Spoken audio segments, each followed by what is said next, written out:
BRS Lok Sabha అభ్యర్థులకు B Pharm ఇచ్చే సందర్భంగా బీఆర్ఎస్ అధినేత కేసీఆర్ చేసిన వ్యాఖ్యలు తీవ్ర దుమారణ రేపుతున్నాయి.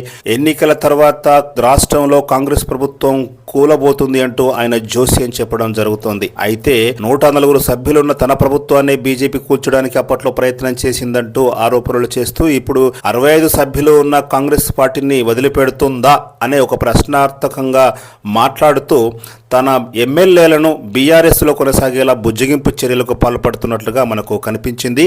అయితే గతంలోనే 20 మంది ఎమ్మెల్యేలు కాంగ్రెస్ నుంచి బీఆర్ఎస్కు వస్తానని సంసిద్ధత వ్యక్తం చేసినా తాను వారిని వారించానని కూడా ఆయన చెప్పుకొచ్చారు.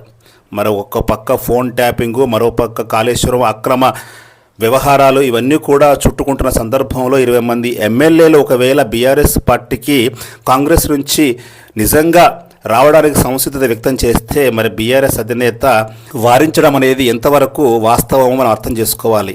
మరి 39 మంది ఇప్పటికే సభ్యులు ఉన్నారు, మరో 20 మంది వస్తే 59 అవుతారు.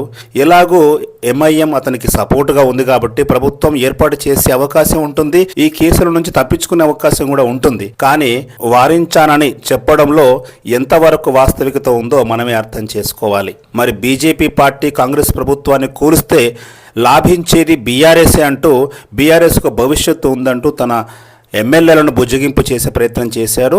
మరి లోక్సభ అభ్యర్థులకు బీఫామ్ ఇచ్చే సందర్భంగా వారిని ఎలక్షన్లకు సమాయత్తం చేయాలి తప్ప మరి ఇలా ప్రభుత్వం కూలిపోతుంది, మీరు మా పార్టీలను కొనసాగాలి, మనకు భవిష్యత్తు ఉంది అంటూ మరి వాళ్ళకు కాళ్ళబేరానికి వచ్చినట్లుగా మనకు కనిపిస్తోంది.